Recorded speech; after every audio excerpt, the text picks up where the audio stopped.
তো এখানে বলতেছে আমার, কিন্তু আমি লিখবো হচ্ছে কি আই। কেন?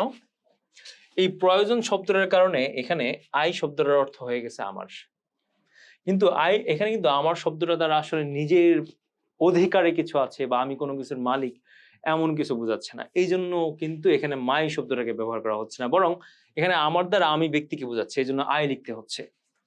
এরপর আমরা প্রয়োজনকে নিয়ে আসবো, কারণ এই প্রয়োজন শব্দটা কিন্তু বর্তমান কালকে বোঝাচ্ছে। তো যেই শব্দগুলা কোন কালকে বোঝায় বাক্যের মধ্যে, তাকেই কি করতে হয়, আগে নিয়ে আসতে হয়, সাবজেক্টের পরে নিয়ে আসতে হয়, ব্যক্তির পরে নিয়ে আসতে হয়। যে ব্যক্তি হচ্ছে ডুয়ার, যে ব্যক্তির প্রয়োজন, যে ব্যক্তি কাজ করতেছে, তারপরে নিয়ে আসতে হয়।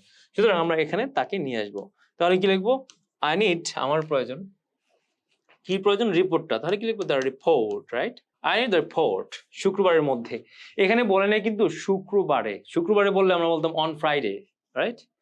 আচ্ছা, কিন্তু এর মধ্যে শুক্রবারের মধ্যে, এই মধ্যে শব্দটা দ্বারা এখানে একটা ডেডলাইন দিয়ে দিছে, সময় সীমানা দিয়ে দিছে, সর্বশেষ সময়সীমা দিয়ে দিছে।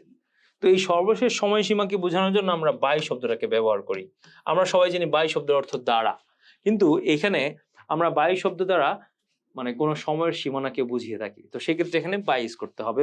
সেক্ষেত্রে এখানে মধ্যে কথাটা ব্যবহৃত হচ্ছে বাংলা ভাষায়। তাহলে I need the report by, আমি কি লিখবো? ফ্রাইডে।